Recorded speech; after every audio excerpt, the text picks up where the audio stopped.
The Four Freedoms Town Halls are an artist residency that MoCA is doing with the Four Freedoms initiative, which was begun by two artists, Eric Gottesman and Hank Willis Thomas. Eric is here with us today and will be serving as our moderator.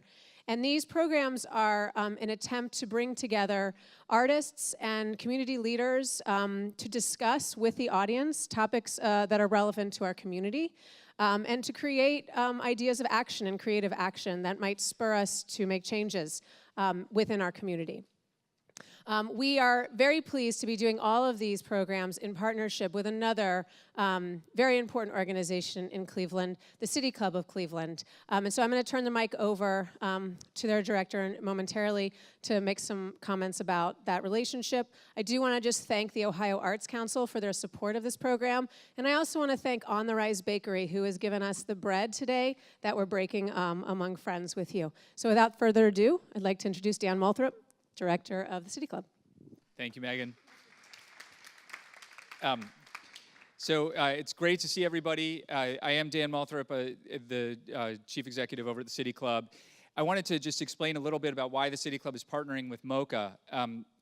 We have believed and found in recent years that the conversations do not always have to be in conversations of consequence. Do not always have to be in the settings that you assume they should be in, and they can happen in many different places. We've also found too that that it's often not a truly consequential conversation if you don't have arts at the table. I've learned this again and again over the years, and it is only really that artists who can show us really what's going on in the world, who can hold up a mirror to our reality, who can help us understand the narrative of our community and help a community understand itself in new and important ways. So that's why we're so pleased to partner with MoCA on this series of events that are just, they really are, kind of opening people's minds and helping us understand issues that are all too familiar sometimes, but helping us to defamiliarize them so we can maybe understand new ways to, are you guys done? Anybody else? Eric, you okay there? Okay, all right. Oh, what, okay, yes, all right, okay. So anyway, this is like have any of you ever done this in a classroom, like a fishbowl sort of format, where you have to sit on the outside and you're staring at people on the inside and everybody sits around? No? I used to teach high school. It's a little unsettling. Anyway, so thank you so much. Thanks to MoCA. Jill, thank you so much for your support and your leadership on this. And Megan, thank you too for all of your leadership too. It's a pleasure to have all of you here. I'm going to hand it over to Eric so that we can actually get this thing started. So thank you very much, ladies and gentlemen. Which one do I use?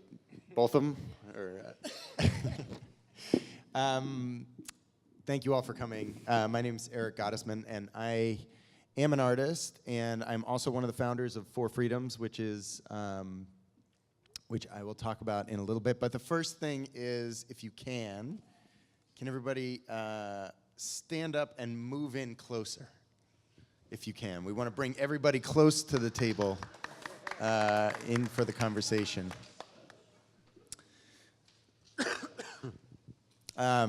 Thank you. Oh, good. That worked. I'm surprised. But we are really eager to have you in close and in as part of this conversation.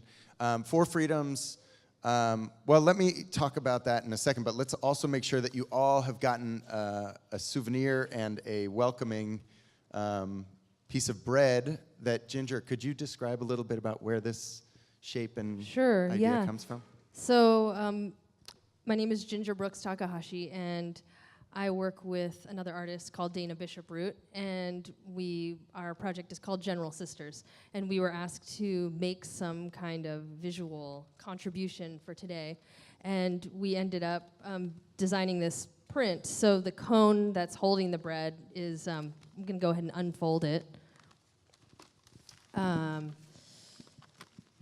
And for us, this print is a way to explore ideas around food security, and it was a starting point. One of the things that came up for us in our initial conversations with the museum staff was around the phrase food desert, and that's something that I would like to talk about today.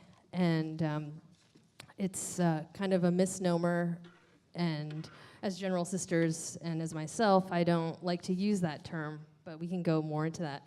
But the main text on this this print comes from the World Food Summit report. I don't know how I feel about them, but we liked this statement: food security exists when all people, at all times, have physical and economic access to sufficient, safe, and nutritious food to meet their dietary needs and food preferences for an active and healthy life. We just made this week. We actually printed these yesterday, and last night with some friends folded these all for you today. I mean, I would already start off by changing preferences to pleasure.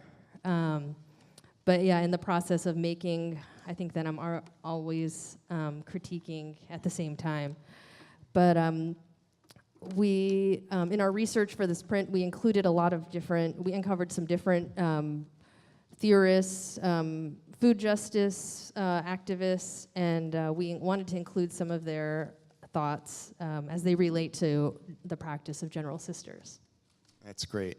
And we'll hear more about General Sisters in a little bit. And I think this idea of asking this question that you just said of how do you participate in systems that you also can critique is something that is really relevant to what we're doing as Four Freedoms. Four Freedoms, just to give you all a little bit of background, we're here in residence at the Museum of Contemporary Art in Cleveland for the next 2 years, and we're going to be doing a series of town hall discussions based on the 4 FOUR freedoms: freedom from want, freedom from fear, freedom of speech, and freedom of worship, that our name, Four Freedoms, FOR freedoms, is taken from. So that's FDR's 4 freedoms that he pronounced in 1941, that every citizen of the world, not just of the United States, has these essential 4 freedoms. And then, of course, Norman Rockwell turned them into these iconic paintings, and we became really interested as Hank and I started talking about doing something at on the line between art and politics. We got really interested in that as an organizing framework. So our conversations over the next in the past 2 town halls and over the next 6 are going to be based kind of on this structure. And today's is organized around this idea of freedom from want. And we'll talk about all the different meanings of that and all the freedoms that are left out of those 4 freedoms as well. We are interested in art as basically our conceit is that art is always political, right? Not just projects that look political or take on political issues, but that the production of culture, the production of objects, the exchange, the value, the social value that's placed on them, essentially all those things are based on a political and social structure that exists. And I think today our conversation is also going to be looking at how food, which is something that we take for granted, well, I shouldn't say we take for granted. I should say that it exists as something that we all need to think about. It is the common thread that every human being needs to think about on some level. But that is also, I think we're going to dive into the politics in all the different ways about that stuff. And our goal as Four Freedoms is to really mobilize the arts infrastructure to thinking about these things and rethinking about them and criticizing them, even as we are participating in them. So here we are in this beautiful museum. Thank you for bringing us here, Andrea and Jill and Megan and everybody on the staff, Archie and Will, everybody working so hard to bring us here. How can we also think about the structures that bring a place like this up in our society in a critical way? So, my instinct is to say that I know very little about food, given the people that are on this panel, because you guys have such deep knowledge of it. But as I thought about that more, I thought about the fact that I eat every day, pretty much, and I also have worked in the front end and back end of restaurants, and I try to feed my daughters a variety of foods, and I learned about my first learned about the word food security, which I'm really interested in how we think about it and define it in a local context, but also critique it through work in Ethiopia in a very different context. And you know, I also don't know what kind of eggs I should be buying at the supermarket, and I'm always trying to figure that out. But anyway, I think the point is that I, like many of you, maybe we're not experts, but we do have something to think about in terms of food. And so I would love it if we could all just go around at this table and talk, kind of introduce ourselves, introduce our work. I have some questions that I would love to ask based on my understanding of what binds us together up here. This is also supposed to be a town hall format, and I want to say just at the outset, at some point we're going to turn over completely to audience questions, but if at any time you all want to interrupt us and grab the mic and join in the conversation, I would really encourage you to do that, and hopefully that'll keep this conversation dynamic. But Mary, do you want to start off by introducing yourself? I'm Mary LaVigne-Butler, and I work at the Greater Cleveland Food Bank. I hope all of you know about the food bank, but I'm going to tell you a little bit more about it in case you don't. We have been in Cleveland for over 30-some years, and our current location is out on Waterloo Road at 152nd off the Shoreway. And currently we serve 6 counties in northeast Ohio: Ashtabula, Lake Geauga, Cuyahoga, and then we dip down a little bit. We go all the way down to Richland County, where Mansfield is, and to Ashland County. We have a 3-year strategic plan with 3 basic goals. We want to provide more meals, basically close the meal gap. In Northeast Ohio, there's a meal gap. 58 million meals are needed to close the meal gap.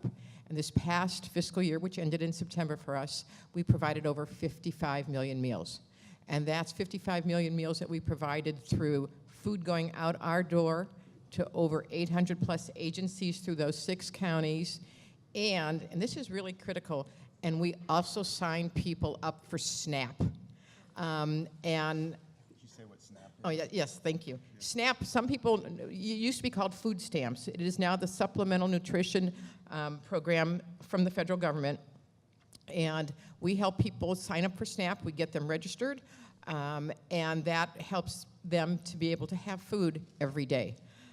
So we closing that 58 million meal gap, that's our goal for next year. In that, we provide over 20 million pounds of fresh produce that we get from both the USDA and Ohio farmers. And we get that fresh produce out in a variety of different ways, from neighborhood pantries, school markets, pantry at the food bank, out to all of our 800 plus agencies. And so of that, over 60% of the food we provide, and we're one of the highest in the country in terms of fresh produce and perishable food, which is really good. In addition to closing the meal gap, we're working on focusing really on the most vulnerable people in our community, which are children, seniors, and people with health needs. And this past year, we really began to focus on seniors because a lot of seniors in our community are forgotten, and they're living longer and running out of money, and they're not eating. And they're making some tough choices between medicine and food. And so we're making sure we get out to where seniors live to get them fresh produce, to get health screenings to them, and a variety of other things. And then the third part of our strategic plan is we all know that hunger isn't caused in a vacuum. And that there are certain things that basically cause hunger, the root causes of hunger. And oftentimes that's unemployment or low employment. It is lack of good housing. And it is also healthcare issues. So the way we're trying to basically shorten that line is by when we do a food pantry, either at the food bank or out at some of those agencies, we bring people from healthcare there to do diabetes screening, blood pressure screening, because that we can help with good food. And so we're doing some work there. We also have people that come from different organizations that help with job training and finding people employment, and also working with organizations that help to find good, affordable housing. So our strategic plan is 3 things: closing the meal gap, helping the most vulnerable, and addressing the root causes of hunger. And I will tell you, we can't do it without the amazing people that help us. We have over 17,000 volunteers. I'm pitching, anybody needs to volunteer, you can come and see me afterwards. We have 17,000 volunteers that help us pack and sort food so it goes out. Basically, we're a food bank. Food comes in, we get that food out. But all these other programs are really innovative and creative, and we hear from people in the community, that's what they want us to be doing. And we're trying to make sure that we are doing what's needed and what they want, and to help resolve that problem. So I brought some materials, but we'll talk more about that later. So that's me and the food bank. Thanks, Mary. Ginger, do you want to introduce yourself a little bit more? You already said a little bit. Yeah, I said a little bit already. I drove here from Pittsburgh this morning. I live just outside of Pittsburgh in Braddock, and it's an old steel mill town that has an active steel mill, and it also has the nation's first Carnegie Library, which is an amazing community center. General Sisters is what I'm here to talk about today, and it is going to be a neighborhood grocery store in a residential neighborhood where there is not a lot of access to ingredients for making food. And so that will be our focus. So both as a store and as a site for the exchange of ideas and information around food. Cool. There's lots to ask you about that within that, but Ben, you want to, let's keep going around the table. I'm Ben Hall. Corey. I'm Ben Hall. Okay, I'm good. It sounds much quieter up here than I expected. I own a restaurant in Detroit called Russell Street Deli. We've been in business for 30 years. I've worked there for 20 years. I've owned it for 10 with my business partner, Jason Murphy, who's also an artist. We bought the restaurant to sell it in 2007, which it turns out August of 2007. Thank you, Corey. I was like, damn, I'm really soft-spoken today. Hello. So we bought it in August of 2007, which, if you know about the crash that happened, is basically the worst time. I guess you could have bought it in like December of 2007 or January, but it was a terrible time to buy a business. We bought the business to sell it. Our predecessor had given us the opportunity to hold the bank note because we didn't have any money at all. But he was failing in business and had basically kind of ground out all of the goodwill that he had developed in the community and as a business owner and as a chef because he was a poor businessman, which is not to say that he was a poor businessman, but the way that restaurants, all food kind of works in the same way. Restaurants, farms, and grocery stores all work, especially farmers get it the worst, grocery stores are slightly better off, and then restaurants are slightly better off than that. But a restaurant without booze roughly makes 1% to 3% profit margin. A restaurant with booze makes 5% to 10% profit margin. So because we bought the restaurant to sell it, we couldn't sell it. We were like, all right, I guess we own a restaurant now. I mean, it was a very strange thing, like, this is our life, we're stuck. But it turned out that at the end of the first year, we were up 35%. So we were like, I guess we're kind of good at this. But also the restaurant was like not doing that well, so it was easy to make it look good for the first couple of years. So we had big profitable increased years. And then we were kind of stuck. But we also kind of said, well, we began to run it on a platform of thinking about how to fix it and how to engineer those solutions and making it a super problem-solving project rather than thinking about what the business interest was. Well, I had a friend that was an economist, and he told me that the first thing that you're supposed to do when you take over a new business is you don't go in and start firing people, you give everybody a raise. Well, it turned out that somebody who had worked there for the previous 3 owners and had worked there on and off for 12 years, he hadn't had a raise in 6 years. So all of a sudden, this guy who was like not very nice, not very warm, not very happy in his work was like, this place doesn't suck nearly as bad. Which brought us to a central thing, which was that for a lot of people in some rooms that I'm in with certain types of people who have a lot of money, you'll say something like $1 raise and nothing happens in their face. They're like, oh, you gave somebody $1 raise. That's nothing. But the fact is that when you give somebody who's a $10 an hour worker $1 raise, you're not just giving them $1 raise, you're giving them a 10% raise, you're giving them $2,000 more a year. And $2,000 more a year at the $10 level makes a huge difference. So we started working from that metric just based on what our predecessor paid people, because we had also worked there as people who didn't have education, who didn't have a lot of opportunity, who were essentially dishwashers. And we said, well, what are our opportunities in this? So then as we became successful, we said, well, if it's only a 1 to 3% profit margin, based on how the National Restaurant Association, the other NRA, defines it, then why would we want to fail on somebody else's model when we already know that that model doesn't work, which is why you see so many restaurants fail. So as we became more successful, we started to just think about it more as what can we do for employees, especially employees like us, who are subject to the same kind of food insecurity, poverty desert, poverty, long-term generational poverty issues, and what kind of difference can $2,000 make in somebody's life? What kind of difference can $6,000 make in somebody's life? What kind of $10,000 difference can $10,000 make in a year in somebody's life, especially when you're fighting generational poverty? So inside of that, the chef part of it is that we came around to this idea that soup is kind of the ultimate ecological metaphor for how to think about what we do. So it's like soup is about roughly 60 to 70% water. Our body is roughly 60, 70% water. The earth is about 70, 75% water. So it's very much the same thing at each different level. And soup's also a super good transmitter of nutritional value in a way that most other foods aren't, because there's not a lot of waste product. And in fact, much soup is made primarily from what we would consider to be waste products or ends. So like all our stocks, for instance, are made from the parts of onion, celery, and carrots that you would typically throw away or not use. The skins, onion skins are super important in French cooking. We don't really use those in America. We're like, oh, we have so much, we're flush, which really came about in the 50s after winning the war.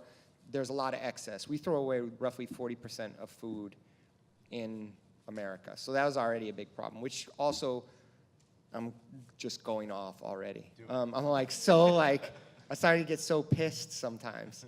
But it also is responsible for, food is responsible for about 60% of our emissions in the country in one way or another, either in production or shipping, or especially in refrigeration and HVAC. So we started to use soup as kind of a social vehicle with which to drive our business and also to drive profit. And then we started packaging the soups. We're in about 110 grocery stores and cafes now. But we also, because we were there, we were able to establish a conversation with the Detroit Public Schools, which now we serve soup to Detroit Public Schools, which is gluten-free, soy-free, vegetarian, actually vegan, but still hits all of the federally mandated marks. And that soup's served for free. 88% of kids in Detroit are eligible for free lunch, and the other 12% eat for free. So it was just one of those things where we just keep seeing the restaurant as a kind of vehicle to do things that we wouldn't otherwise be able to do. We wouldn't be able to have that conversation, which meant that we had to learn to speak like business language too, which it's not like I'm that much into business, but if you don't speak business language, you can't actually have conversations. And I don't just mean jargon, but actually coming back to the kind of brass tacks of what it takes to like promote return. So now all of our focus is pretty much around soup as this little restaurant that we have this other kind of thing that we do, which is to be a manufacturer and to figure out how to find out what other types of people could use this food in a way that, for instance, what you were saying, elder adults, not only are elder adults living longer, but they don't have the same kind of access. Elder adults and kids are the #1 people who get SNAP. SNAP is like the greatest government program. It's like 93% perfect. It works in every way. It was previous to Obama, it was a totally bipartisan issue because everybody uses SNAP and it's a bounce back program. It's only like, people use it on average for less than 9 months, which means those older seniors are actually really driving those numbers up.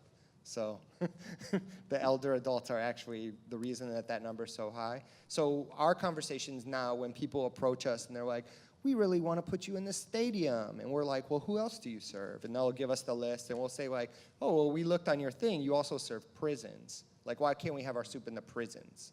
Because it's kind of the same money. So if it's the same money, why wouldn't we want to put fresh food or interesting food or something that has like a really super great nutritional profile in a place with either prisons or kids or somebody who might not have access, using those same kind of like capital systems that other people use to drive profit. We're just trying to use it to drive change, which then ends up being like if this is a chef conversation, the chefs are always like, yeah, I have this new project and it's going to be $1 million for the thing. And I'm like, well, I just served 55,000 kids. And then I do a mic drop. But if I do this, Corey would be mad that I actually dropped the mic, so I won't. That's it. Thanks, Ben. Oh, and you're also an artist. You want to mention that? No. And we also have Marc White from Ridall Greening Partnership. Thank you. Thank you very much. Again, as you said, my name is Marc White. I'm the operations manager and regenerative specialist, regenerative farm at Ridall Green Partnership. And we speak from the perspective of regenerative agriculture because we don't just need sustainable agriculture anymore. We need regenerative agriculture, and then we can sustain the regenerative aspects of what we do. What we do at Ridall every day is pretty much create soil. Okay, that's the largest product that we create, and we create it from the perspective of needing to fortify the source from which our food comes from. As I was telling Eric a little earlier, that in U.S. Senate Document 264, it states in 1936, a group of doctors came to the U.S. Senate and talked about how America no longer possesses good topsoil. And from that, there would be a huge erosion in the American public's health, and that nutritional diseases would begin to grow and grow and grow. And so we saw from 1940s, 50s, 60s, even up to this day, a resounding growth in health industry. And it's a good thing, but at the same time, there's more money to be made in managing disease than in helping prevent or to alleviate those things. And so what we do at Ridall, because we're in the central neighborhood of Cleveland, Ohio, which is, has a distinction in Cuyahoga County and in Ohio of being like number 2 in terms of one of the worst areas for disparities of life expectancy in America. And so there's a 29-year disparity between the people that live in that community and those that live in the adjacent community 8 miles away. And so we saw that, wow, somebody's cheated off of 30 years of life just because they live in this neighborhood. No, it's because of, a little piece of it is their social economic, situation. But it's about access, and it's about knowledge, And so our thing is that we realize, like we say, we're passionate about the food, and even understanding that the longest relationship you'll have with anything on earth is between you and food. Friends come and go, mom and daddy, all those people come and go. But at the end of the day, you and food are going to be here. So we should have a better relationship with food and with with the things that can sustain, our life. And so we approach it holistically from the foundation that it's soil. Okay, so we actually process over 200 to 300 pounds of food waste a week, raw fruit and raw vegetable, and combine it, as nitrogen with a carbon source, which is a wood chip, and we create a nutrient-rich soil that possesses a myriad of minerals and nutrients. So kind of health and wellness has kind of taken over just growing vegetables. But to grow vegetables to supply a need to people, when you get our food, we say it tastes great. It's some of the best because it's so rich. And the way it grows, everything on our site is grown in our own soil. And so it's sort of like a showroom of what the soil can produce. And so our soil creates very healthy, vibrant-looking plants, and then they taste awesome.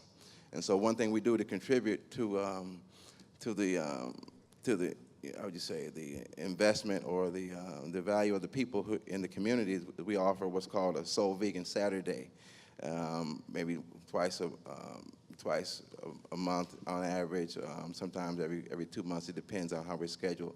But at the same time, that's where we take traditional soul food fare and we convert it into a plant-based, alternative. And so we're saving the people from a lot of things, but at the end of the day, it's like a lot of cholesterol, fats, and then just, being trapped within that paradigm. And we say a lot of times that, soul food has been so sentimentally attached to our families that, it's like we got to have grandmas, this and that, but at the same time, grandma would want us to evolve. We all have to evolve. Because at the same time, none of us are eating the same food that grandma ate. We're not eating the same cows, the same chickens, the same wheat even. It's all genetically modified now. It's like, chemical constructs. And so what we really try to do is to say, how do we evolve ourselves, evolve our diets, evolve our consciousness? So when you come to our farm and what we're doing, it's sort of like a demonstration of what's possible. So again, we are a demonstration farm. We're not a production farm. The one thing we do produce is education. And so along with just being an urban farm, we're an environmental, we're a regional outreach training center. We actually train people from around the country in these ways. So when it comes to brownfield reclamation, how to repair, urban blight, and how to repair the soil, that's what we do. And so I can go on and on, but at the end of the day, it all represents, it's an acronym. It stands for Redemption, Integrity, and Determination for All Mankind. And so this is it's our foundational purpose and premise to help assist the human family from Cleveland, Ohio. At one point, I do want to say, shout out to Cleveland, only because when you understand that a lot of this environmental consciousness, especially over the last 50 years, has really was kind of helped. It was helped to be fostered in by Clevelanders, because in the end of the 1960s, when the Cuyahoga River caught on fire, right? Then many Clevelanders were like, well, man, this is the result of industrialization. We got to think this through. We got to rethink this. And so the Environmental Protection Agency was born out of that movement. And so the EPA today, it really came on the shoulders of Clevelanders. I mean, people don't really realize that. And there's other details involved in that, but shout out to Cleveland and their ability to stay conscious and to be, those who are leading and pioneering new frontiers in this area. Thank you. Thank you, Mark. And I think a lot of what you are talking about, and it goes straight to the source, and where we're talking, some of the policy issues that we even made mention of, healthcare, SNAP, food stamps. Really, it starts with the soil. Going deep into that basic thing. But I think as we sort of talk about this, Mary, I wanted to kick it to you to kind of help set the table for what the local conditions and local kind of definitions and perceptions about food security are. And I'm also really interested, Ginger, in what your critique of what that is. But I know you said 19.4%, right? Somewhere I read that 19.4% food insecurity in Cleveland, or in Cuyahoga County. So what can you break that down and also kind of give a sense of what that means in terms of how you define food insecurity and what that is here in a local context, and why it happens at such high rates here in Cuyahoga County? I wish I knew the answer to all those questions, because if I did, then we'd probably work our way out of business, which would be wonderful. Food insecurity basically means that you don't know where your next meal is coming from. And it can take many shapes and many forms. For a child, and a lot of children in the Cleveland Metropolitan School District, and children in a lot of other schools around here, on Friday when they get to go home from school, they may not have another meal until Monday morning. Because so many of those children rely on breakfast and lunch at school. And so we learned many, many years ago that this was a severe problem. And we learned it from the teachers who said, on Monday morning, these kids come in and they can't focus, their attention, they're falling asleep at their desks. And they realized that it was because they didn't eat over the weekend. Or maybe they had one meal. So and this started, we learned about this in Ashland County, which is one of the counties we cover. But it wasn't hard to find that it was everywhere.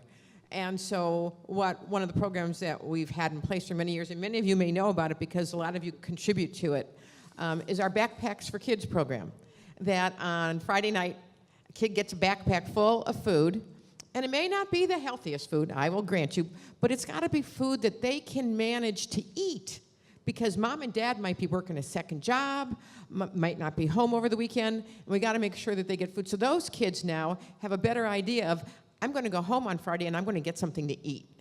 Then, that same food insecurity, we realize, happens in summertime when the schools are closed. And all of a sudden the kid's like, uh-oh, not only do you got to get food on the weekend because the backpack's not available, but you don't have food during the week. And the Greater Cleveland Food Bank, in case you didn't know, we have a big kitchen. We put out 5,000 meals a day out of that kitchen, and it goes to a variety of different seniors and organizations, hot food, cold food, frozen food, kind of like TV dinner food, but we get that food out. So in summer, we do another 2,000 meals a day, and in Cleveland, which is a very remarkable community. For those of you who are from here, as I am, I'm very proud of this city and this community as a whole. So last summer, the Cleveland Public Library and the county library said, bring those lunches here. So kids could go to the libraries and get food. And some of them got breakfast and lunch there. So our children, our future, food insecurity for them is present every day.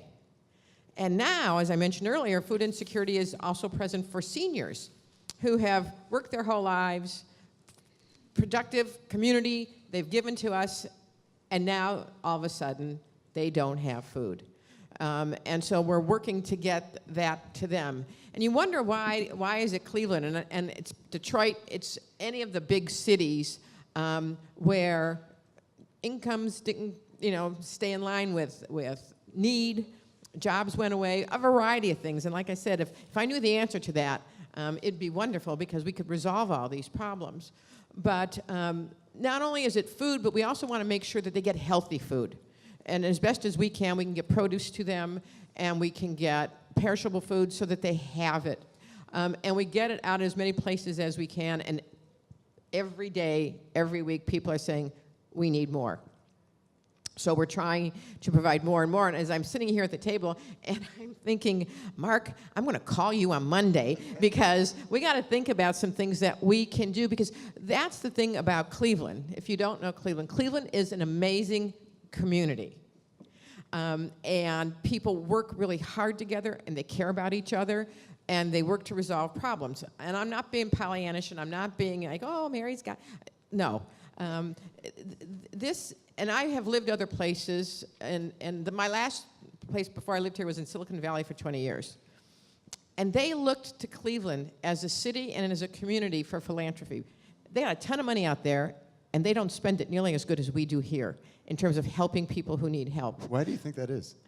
I think it's because, and we were talking, where is she? Where's Andrew?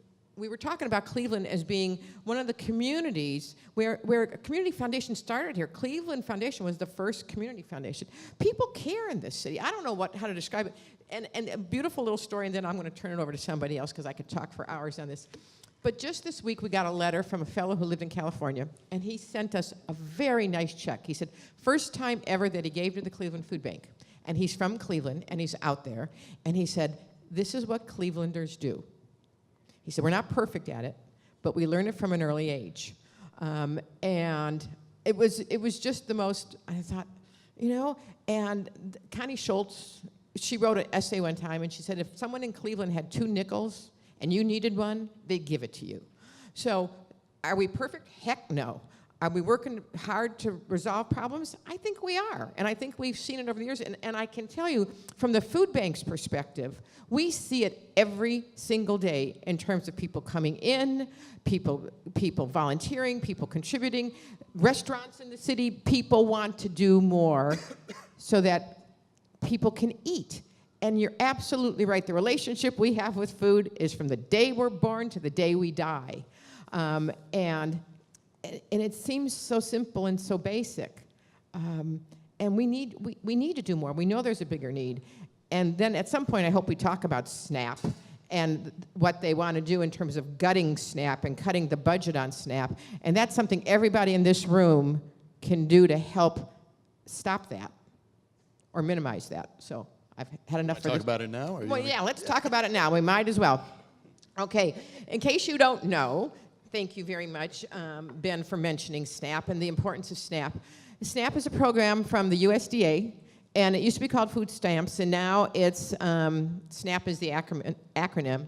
And of all the food banks in the United States, all of them, every single one of them, little towns, rural areas, big cities, They only provide 10% of the food that is needed to people who are hungry. 10%. 90% is provided through SNAP. And if you cut SNAP, we can't, despite everybody's goodness, we couldn't provide enough food. So what you have to do is make sure every single one of you write to the people in Washington and tell them, do not cut SNAP. Yeah. They don't like letters. They like to call, and they like it even better if you show up. Seriously, even with your local legislators. So I've been to DC 3 times on SNAP lobby, even the most recent time. SNAP is like the most, there's not anybody in this room that doesn't know somebody who hasn't been on SNAP. That's the first thing. The second thing is people will tell you that there's like waste, fraud, and abuse when food stamps used to get traded. That's just a straight up fallacy. That wasn't really true with food stamps, and it's definitely not true with SNAP when they changed it over to the card. But I think the central thing that Mary's saying is so real. First, and people use this as a stopgap. It's only 9 months typically. That's the basic use. So it's one of those things where you can be really involved. And what I've found, especially when dealing with some of the more difficult legislators in the House and the Senate, is that they'll say, oh, well, you know, we were gonna, or even on child nutrition, they'll say, well, I gave a kid an apple, or I went to a school once. It's these crazy quotes where they're like, I went to a school and I saw a kid who didn't finish an apple. And it's like, what? Like, how is that? Like, so you're gonna now punish the rest of American children because this one time you supposedly saw some child that didn't finish an apple? Did you ask them? And as a chef, I start to do the chef questions, which is to say, well, then why didn't he finish the apple? And they're like, well, I don't know. And I'm like, well, you didn't ask them. Was there something wrong with the apple? Did you taste the apple? Like, tell me what's wrong with the apple. And the fact is that they don't really know. They take it from their constituents. Like, so this is one of those things where I wasn't very involved in legislation or anything 5 or 6 years ago, but now I go several times a year. And they say that everybody will say, we don't make legislation by anecdote, but that's absolutely false. That's kind of a thing that they use. If you look at, as someone who grew up as a member of the NRA is kind of a perfect version of a grassroots organization that has then been politicized and monetized. But that's because when the NRA goes to the Hill, they go to the Hill. There's tons of people there talking to the legislators and making sure that they're heard. So to say that you don't want to be heard, and this is on really any issue, it's actually quite easy to be involved. And most of the organizations that you would want to work with that have days of actions, they need you so desperately to call just to say, oh, this is the health of my community. Which is to say that if you look out in Cleveland, which has a bunch of similar statistics to Detroit or to Braddock, that if you don't believe in community health, then it ultimately affects your own personal ecology, no matter what kind of social station you're in. And that's just the brass tacks. You know, otherwise you end up with, like, even in LA, they're saying that, like, oh, there's certain roads we're just not going to fix anymore because they're too far out, or they're in communities that actually no one can speak up. But what happens when you need to use that road?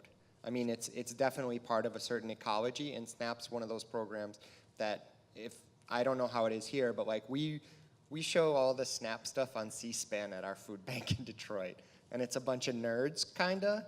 But it's also, you know, it's a lot of moms, and it's a lot of grandmothers, and it's a lot of parents who are saying, well, I need to be more involved because I also know that my kid goes to a school with somebody who uses SNAP. And so if my kid goes, there has to be this way that the kid can feel okay about it. So I also feel very passionate about it. So by all means, like, work with the food bank, but also call your legislator or show up, especially when they're in state, and say, like, what are you doing about SNAP? And if they were like, oh, well, we don't know, make them explain it because they work for you, like, straight up. And when you say that, they'll be like, all right, I'll find our agriculture person.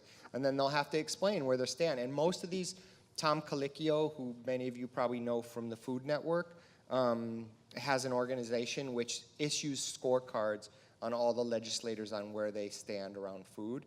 And those are all available online. So if you just do food scorecard and your local legislator, I don't know much about the Ohio legislator, but Ohio is a fairly decent size ag state. So it's pretty important in terms of like what you can do as citizens to make sure that your legislators are doing the right thing on the behalf of the people rather than corporate interests.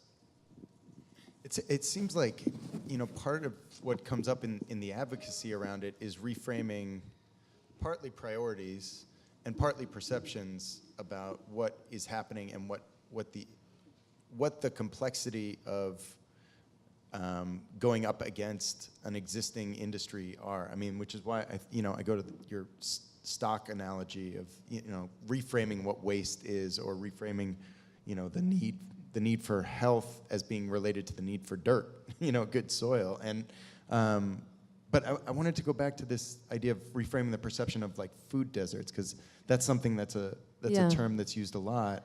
Yeah. But you sounded like you had a different take on it. Well, the term food desert is a USDA kind of technical term for describing communities and their relationship to food sources. So it's about the distance that one has to travel to get food, and then it also has to do with income levels, and it also has to do with access to transportation. So it's those three factors. And the reality is the word desert in the traditional term is a reference to a biome. It's a reference to a natural environment that was created by nature. And in the USDA's version of the use of the word desert, desert is not naturally created. It's created through choice, and it's created through systemic oppression, systemic racism, and it's created through economic development that is guided by greed. And the use of the word desert in conjunction with food desert, erases all of that. You want to add to that? I do, because all of that is true and amazing. I never heard it framed like that before. But one of the things that I think in a lot of conferences comes up is at a certain point someone says, also, it's not actually a food desert. There's a plethora of food. It's a nutrition desert. And I mean, as there's a kind of guideline between what food and nutrition is, as food companies, especially processed food companies who have huge lobbies, and lobby so that certain things can be described as food when they don't occur naturally. I mean, many of the problems that we have, my father died from diabetes-related causes, and if you're familiar with diabetes, like, or someone's like calling it sugar or like blood pressure or any of these kind of related diseases, the real talk is that like this ends up, if they're lucky, it ends up in amputations. And if you have to go through that, it's a very challenging thing for the person and also for the people who live with that. But in these situations, I think what we're left with is not a natural thing. It's something that's described by someone, I think as Ginger so eloquently put it, by greed. And to speak the language of business is like return. So like those people have carved out little businesses about like something like margarine, that like margarine was supposed to be in response to butter, but it wasn't really in response to butter.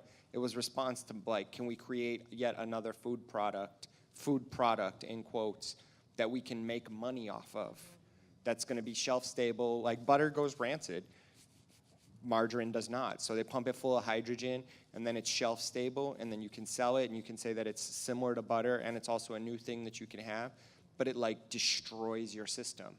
But it's not like they stop something. You can still buy margarine in America, and it will still straight up kill you. So I think that those things, like, that's where you got to be a little more, when they use words like desert, and I always thought, the first time I heard food desert, I was like, that's so poetic. Like, I thought that was like kind of nice that they were describing Detroit as a food desert. But in actuality, it is all this language that's used to kind of defeat people for profit or for gain. And they're not thinking long term. They're thinking about their shareholders, or they're thinking about their pockets now. And it doesn't really help. Yeah, and it's also about the stores that are in a neighborhood, and the people that own those stores or that manage those stores, they determine what goes in those stores. They could carry different products. And this also leads me back to the theme of today, freedom from want. And to me, that it makes want sound negative. Yeah. And I really think of want as something positive, and I think of agency and desire and potential. So I'm curious how you frame want. Yeah, I think it's all those things. I mean, that's what's so interesting to us about thinking about that, because it can be both sides or many sides of that, and we have to kind of think about how to reconcile all those things. I mean, you know, I think this happens in a number of different ways that we're talking about. I mean, both in terms of how we frame the kind of conversations that we have about problems or about you know, issues or policies or whatever. It also frames how we think about solutions. I know, you know, Mark, I read that you're a fashion designer, Right.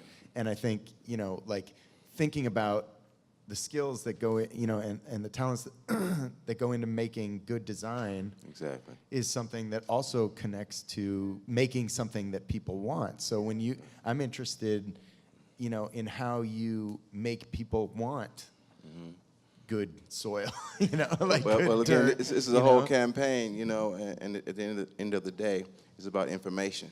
People have to be informed, you know, so they can make correct decisions and inspired.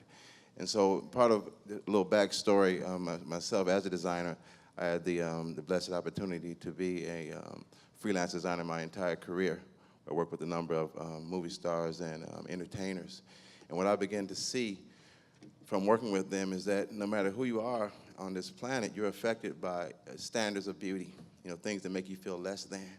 And so when people were feeling as if, I'm talking about like big stars, were so insecure that, you know, here I come along. You've worked with like Wynton Marsalis. Wynton Marsalis, Oprah Winfrey, Whitney Houston, a number of Neville brothers. It's just about 30-some years now. But at the end of the day, we're all an outer reflection of an inner condition. And that if you're frowning inside, there's nothing I can really do for you to stop that from radiating from your soul. I mean, I can make up a smile on your face or put a beautiful garment on you as a facade. But if you're not really, truly that, then I'm just a costume designer.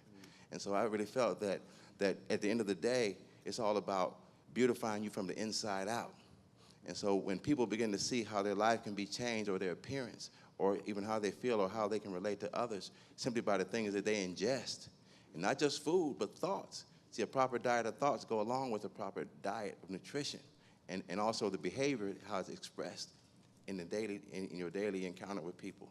And so this whole thing about food security, I mean, it's very, very, very relevant at the end of the day because our lives are in the hands of one another.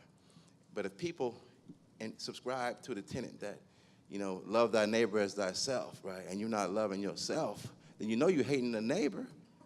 So you already know what it is. It's destruction at the core level. And because those people are coming from their homes without, you know, eating properly, without, you know, loving or experiencing love properly, then, you know, there is a disconnect between why we're even here as humans.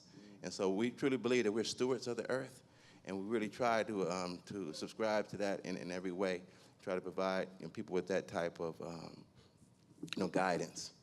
And so, again, working with plants every day, people say, well, how are you a designer and this is what you do? I say, but at the end of the day, here it is, art. As an artist, you know, I believe in you know, art is the highest form of human expression.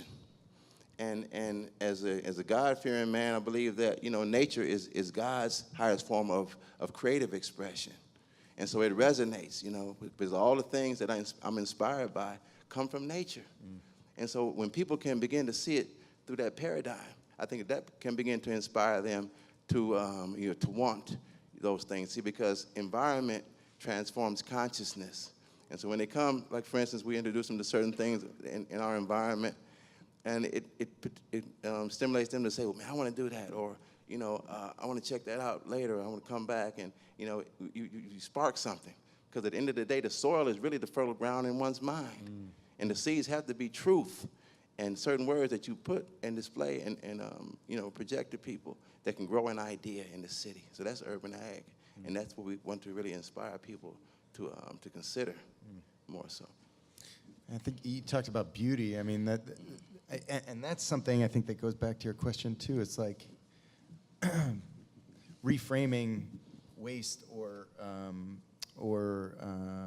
these ideas as beautiful is a sort of way to distribute the ideas in a way. But I also think, Ginger, of your work generally, which I think is expanding the notion of what beauty is. I mean, this is my analysis of it.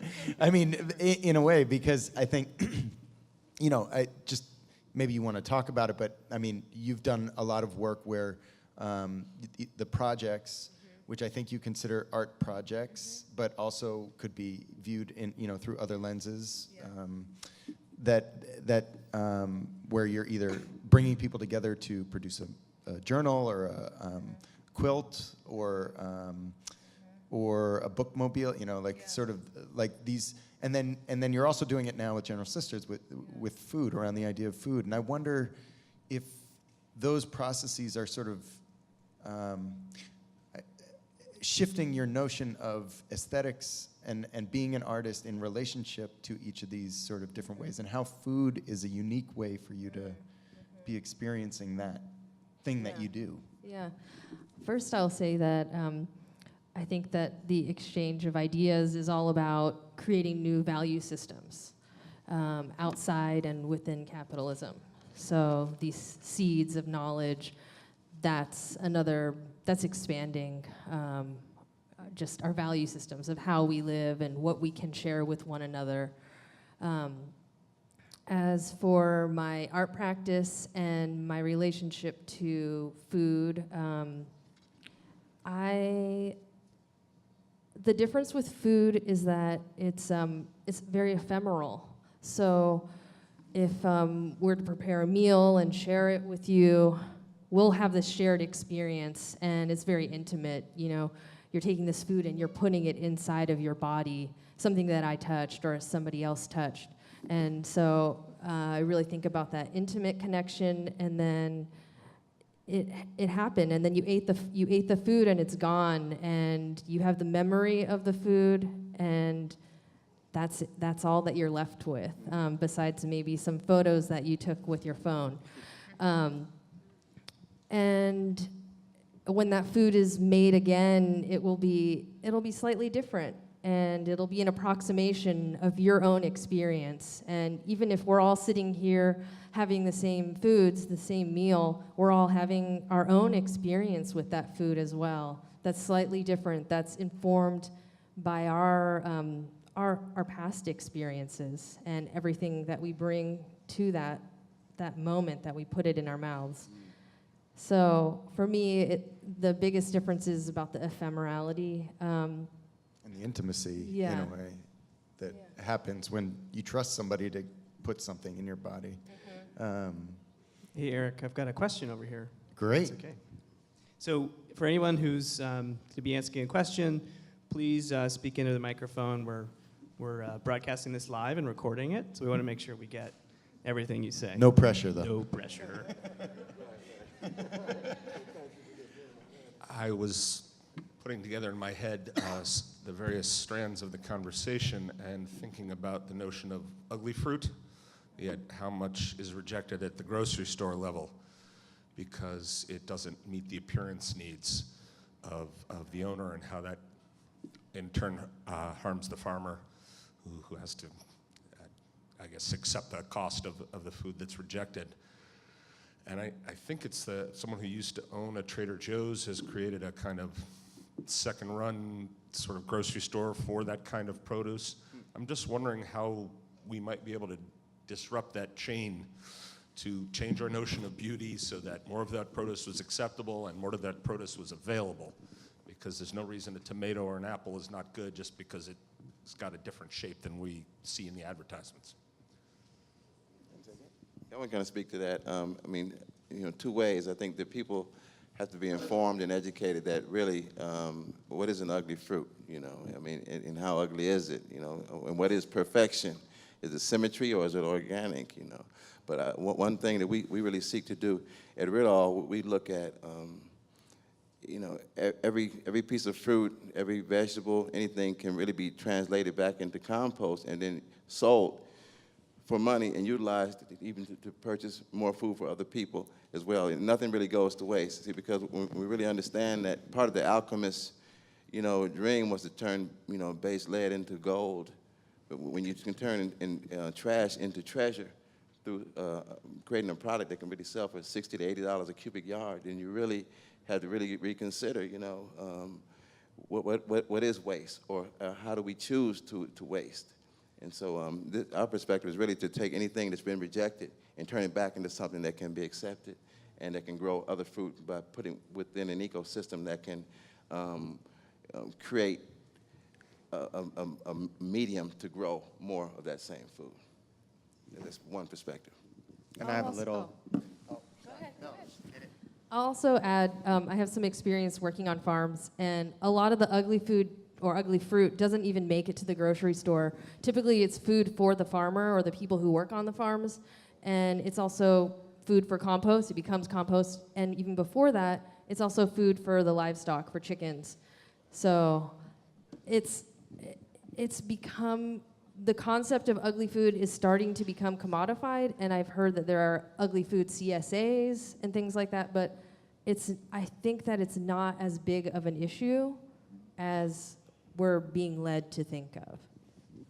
Well, so Amazon has, Amazon and Cisco both are on that monetize and privatize ugly fruit and second chance produce and different things. But one thing that is a big problem with both of those, I mean, the person who's doing it probably the best and most interesting is this woman, Stacey Carroll in Baltimore. So basically the way it works in Florida, all the produce that's made in Florida for the Eastern Seaboard, it comes up the line. And so if you're, say, in North Carolina and you want lemons, you order a truckload of lemons. But you order it from 4 different farmers. And whoever gets there first gets it. And then a distributor has to reallocate those other 3 truckloads further up the line. And they're now in competition. It's literally a race up the seaboard for whoever gets it first. And then usually it ends up in Philly, and they can't do anything with it. But one thing that's already happened because of this is it's come into direct competition with food banks. So that's stuff that food banks usually used to kind of have.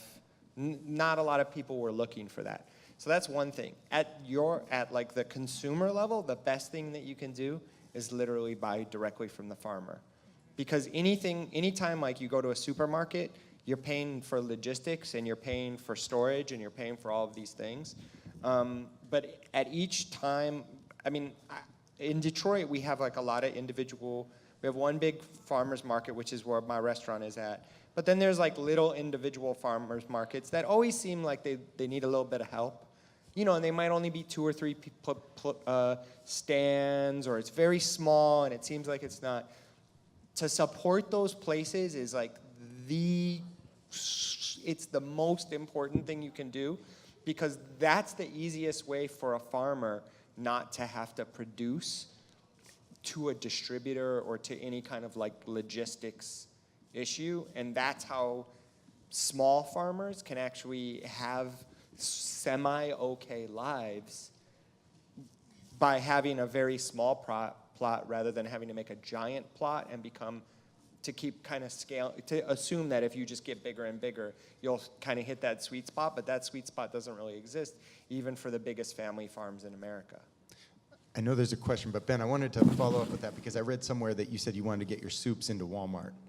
Yeah. And I'm really interested in this idea, not only of what Ginger's talking about framing new models for how this stuff works, but also infecting or injecting, all those words. Yeah, all those words, like inserting, into existing models that are problematic or corrupt in some way. And I think that happens, like in an economic way, but also in a political way in terms of how food, how you're talking about having to shift the political culture to defend these really vital kind of programs.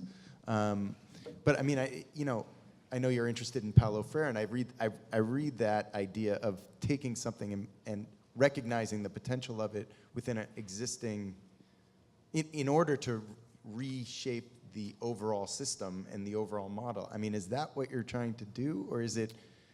Well, I mean, I think I don't remember. Yeah.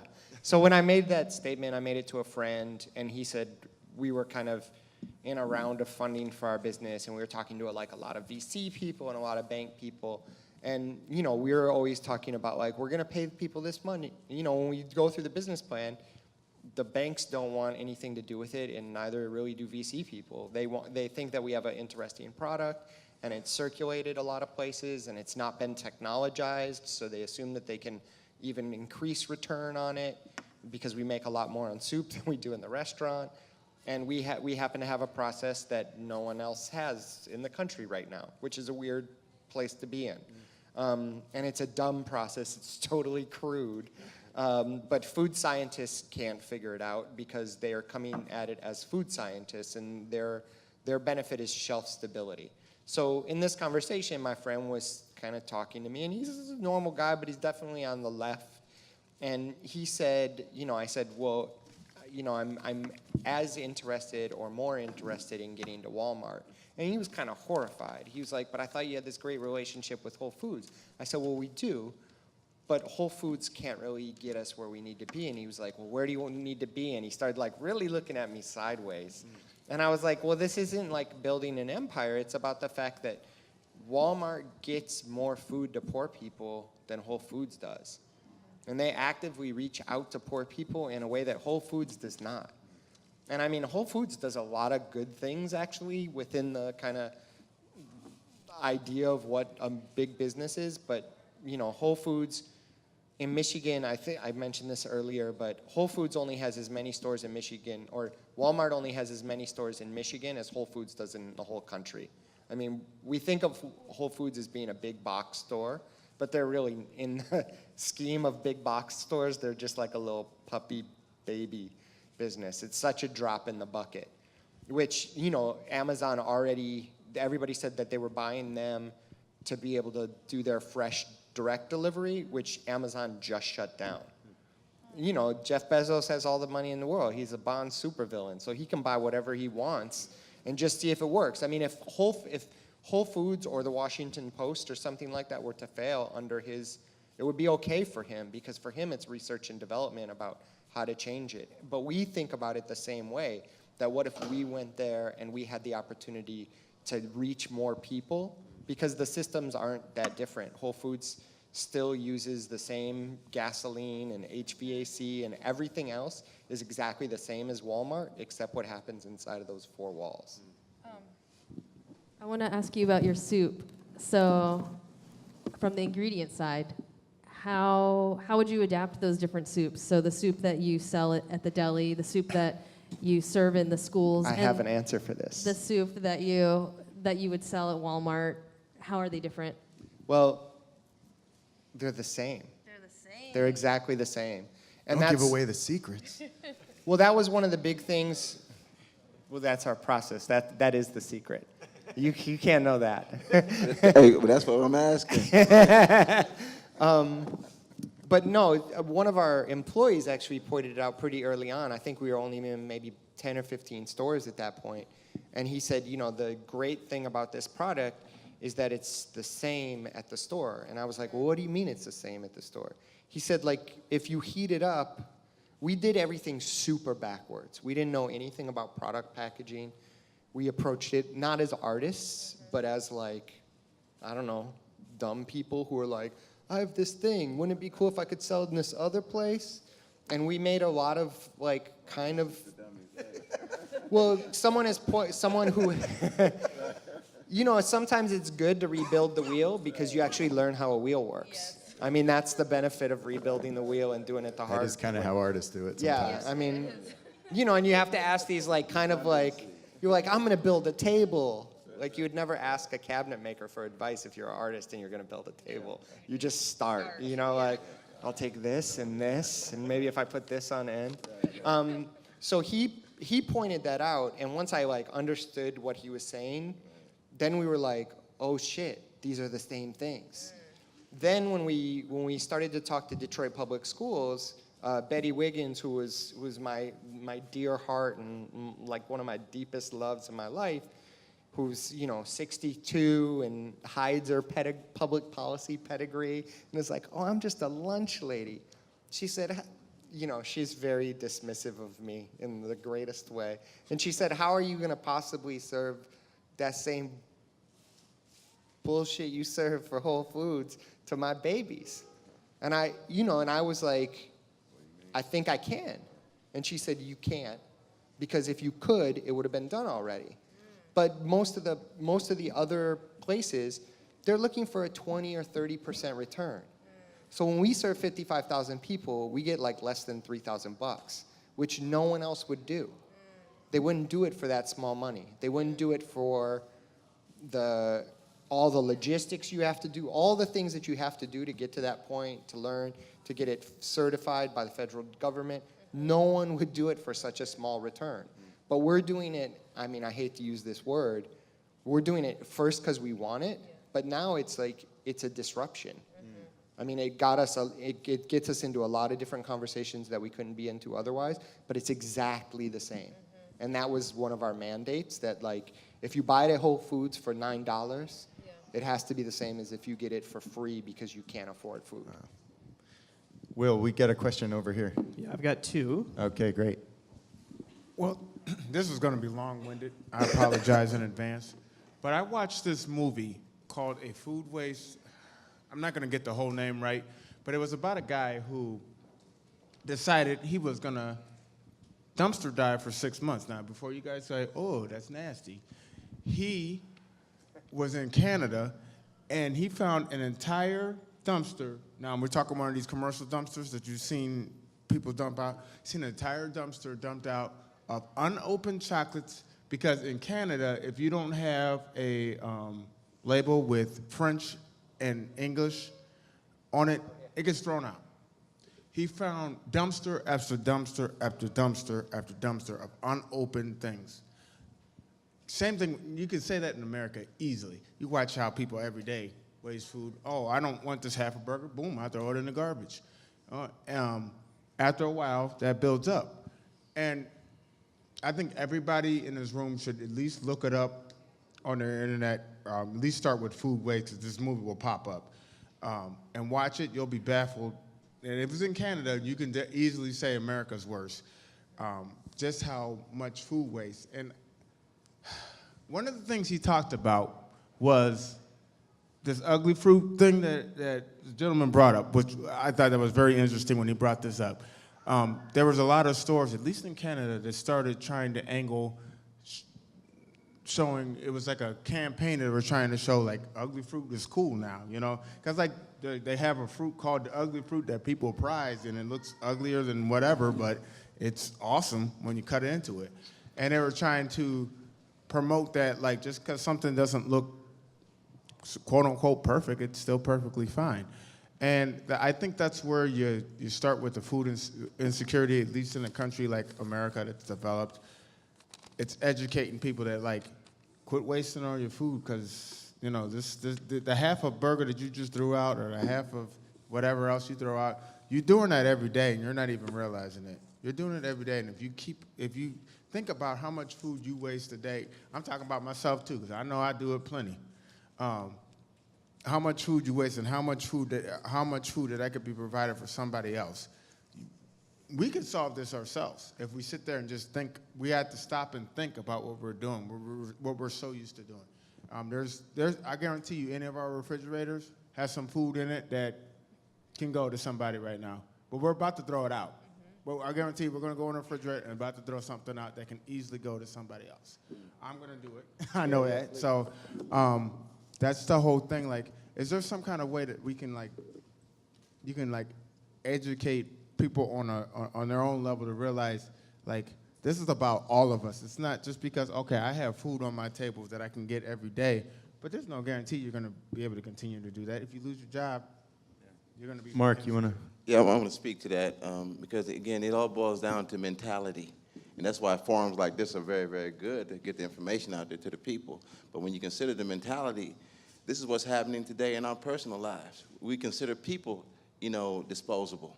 We throw away relationships every day, and so we have to consider, what we're doing in terms of how do we maintain, good, wholesome, interaction as stewards in the earth. Because food is just a similitude, of a relationship, that you could have with your brother, your sister, or somebody that you feel may be, undesirable. But you can turn that around, and what about the opportunity to make that happen? I think that there's more benefit in, turning that so-called food that should be thrown away into something that can be delicious and provide a source of nutrition and substance to the human family. And so I think if we tweak our minds to regard it like that, then food will be less wasted, and many other things will have less waste. Okay, so that's where I'm at. Do you have another one? Okay, thank you. Hi, my name's Rebecca, and I've been a gardener since I was 6, and I'm 40 now. I would like to see Cleveland become more environmental and utilize like more rooftop gardening in the city throughout the whole community. And I'm part of a place called Launch House, and I would like to terraform their rooftop. And I have people I call my cousins, and like there's a carpenter, and I would like to find more people to help use the Launch House rooftop as an example, so we can go and utilize other rooftops. And also, I would like to see more people learn and help others with backyard gardening.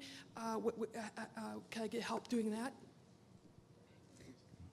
It reminds me of something Will Allen, who I know has been influential with you guys, has said that when he sees a 12-acre parking lot, he sees a farm.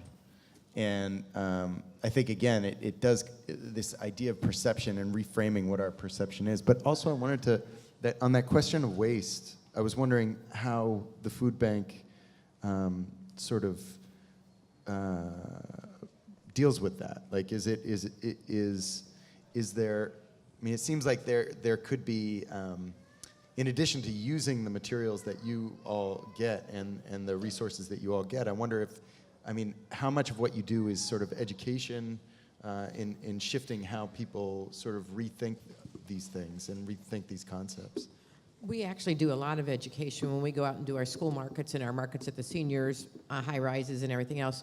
We have nutritionists on staff, and we have contract nutritionists who go out and talk to people about how to use food and how to use all of it, or mostly everything that you can do, so that you can take a head of cauliflower, and there's a whole bunch of things you can do. And we try to make sure that kids too understand, and we have educational games for them about using food, eating food, how do you cook it, what do you do with it. So we try to help people, because it's something that I think all of us aren't aware of. Yeah. You see something and it's got a brown spot on it, so you go, oh, I'm not going to buy it, I'm not going to use it, I'm going to throw it out. And this gentleman over here made a perfectly good example of that. Several examples is, you use it all, and we try to educate, because we figure if we can educate mom and dad, but if we educate the kids educate each other. So we do, that's a big part of what we do in terms of when we're going out there. We try to make sure that people understand and use it. And we take any kind of ugly fruit, any kind of ugly food, ugly vegetables, we'll take it. We're very happy with it. And it is amazing, as this gentleman here said, so many farmers, if it's not a perfect apple, or if it's not a perfect whatever it is, they can't sell it. And sometimes they'd even plow it under. And we're saying, we'll take it, and they'd give it to us. All we have to do is pay for the shipping. So we're glad to take all of that food and get it out there. Because like I said, we are, in terms of food banks in the country, we get more fresh produce and perishable food out to people because we know they need it. So, but education's a big piece of it, and education in the schools, and when we're doing those markets, it's a really big piece of it, and it's important. so that people learn to try different things. You know, making soup out of onion skins. That's, you know, we try to do all those things. That's some good ass soup.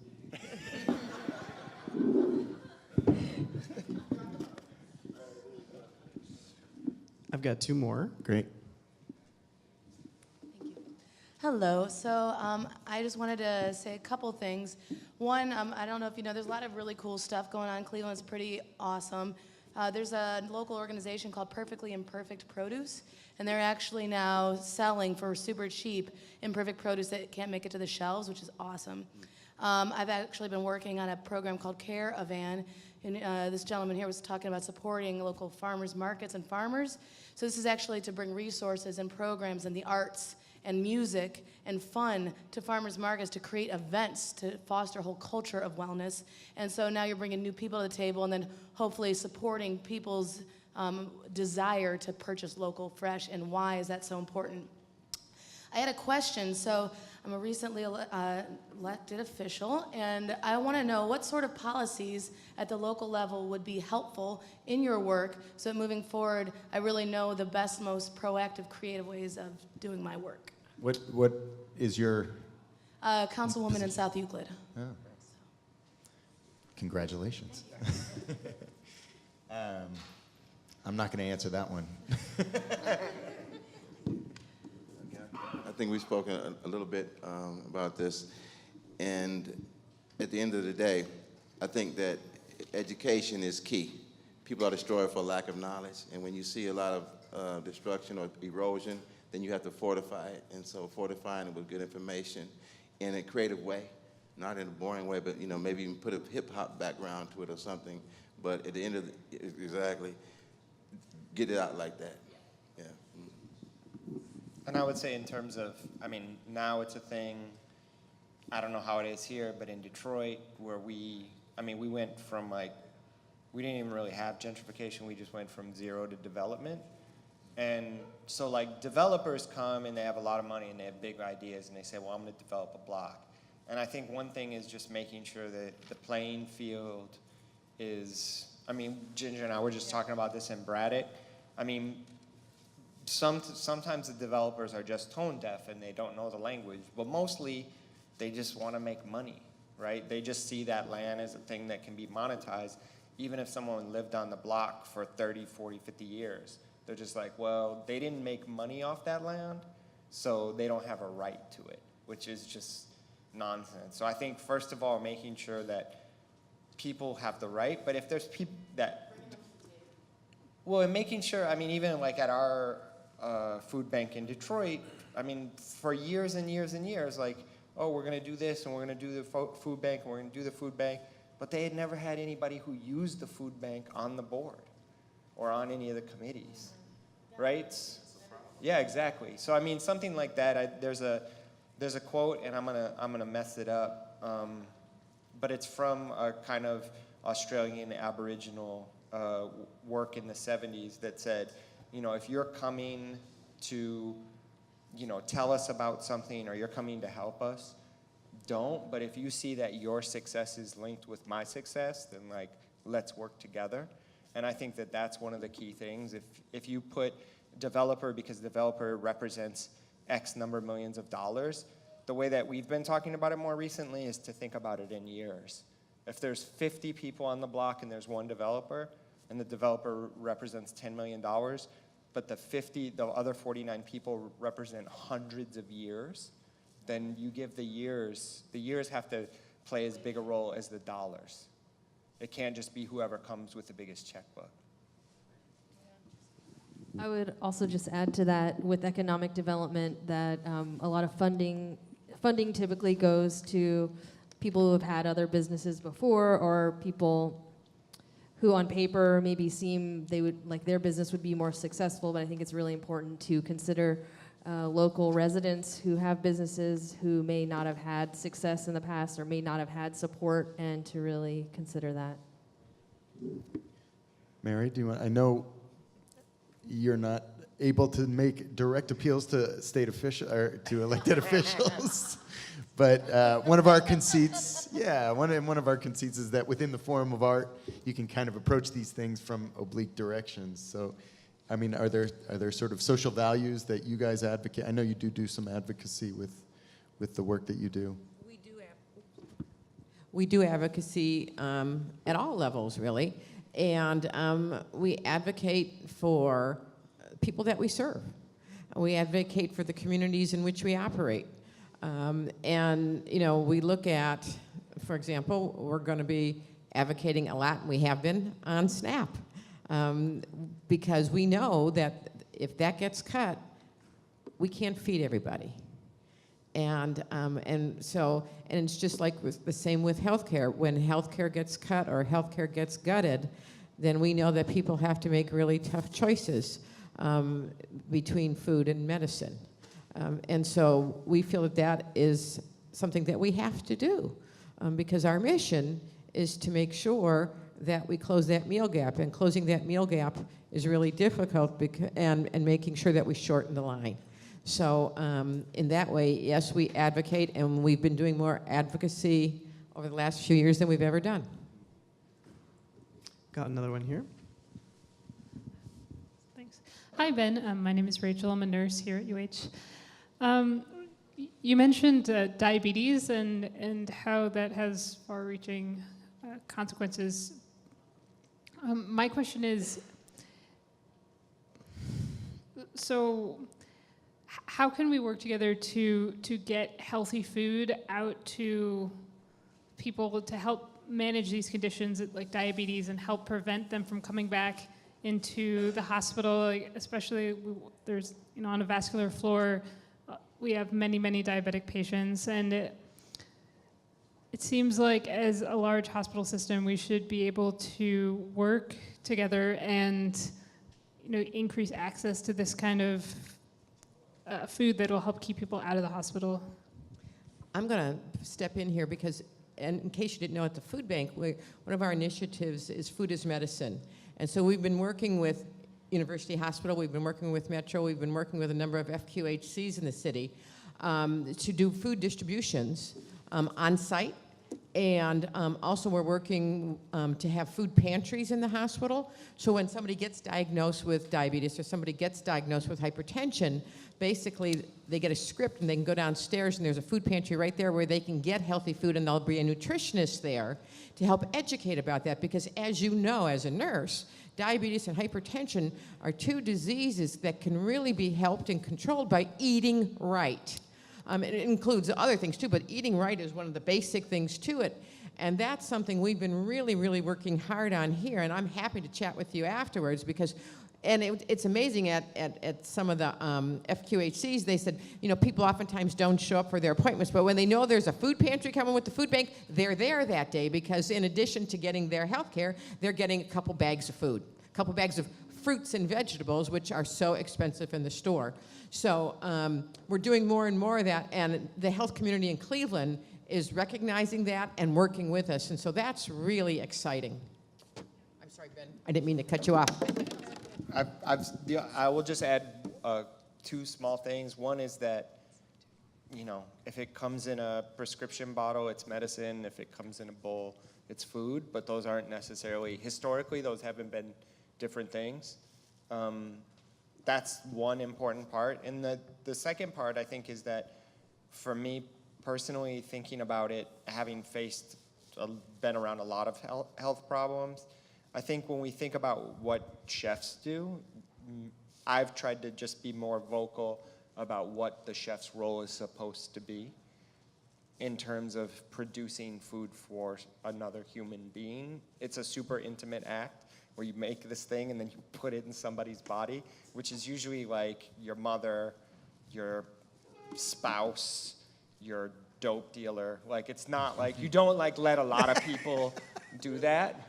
But it's a very specific, I mean, it's true.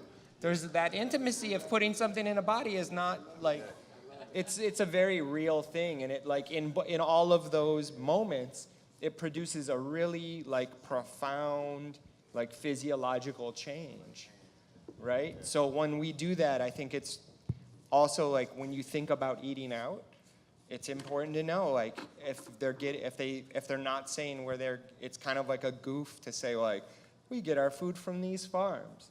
But if they're not paying their farmer direct, I mean, there's a lot of people in Detroit who say, like, we work with these farms, but they're buying like 3 pounds a week. And the rest they're buying from some other version which supports systems that we then have to fix. Which, it's like, it's the wrong way. You know, where it's like, if you can go to Mark and you can say, like, as a chef, like, how many chefs do you work with? That's good. 7 or 8 is good, but that's also a crazy small number. And it's not Mark's fault, it's the chef's fault. I mean, truthfully. So, I mean, supporting the people who make those decisions, the same in this, like, legislative way of who you vote for, vote with your money. Yeah. I mean, that's important. You want to say something? Yeah, and so kind of to come back on that, that's exactly right. You know, locally grown food constitutes less than 1% of the food system. So there's really no competition there. We advocate that more and more people grow food and more investors invest in small farms that can provide the source of nutrition locally so that we can cut down with, like you said, that the race of the East Coast to get to market, that some of those things can be provided. I mean, naturally, Cleveland won't produce citrus, things like that. We get that part, but at the end of the day, certain things that can be produced can help alleviate these types of things and make it more available and more substantive to your patients. And I think that's a good, I'm getting hand signals and texts saying that we're about ready to end it, but I did just want to say that I think that's a really interesting place to end it, thinking about how these issues of health and food and policy, tax policy, I'd be remiss in a Freedom from Want forum not to mention what just happened last night in terms of the tax reform. And other policies, I think these are all connected. I mean, these are things that we have to be able to learn how to talk about and vote about in very complex ways. So with that, I want to just turn it over to Megan. Thank you, and thank all of you for being part of this program, and please help me thank our wonderful panel, Eric, Mary, Ginger, Ben, and Mark.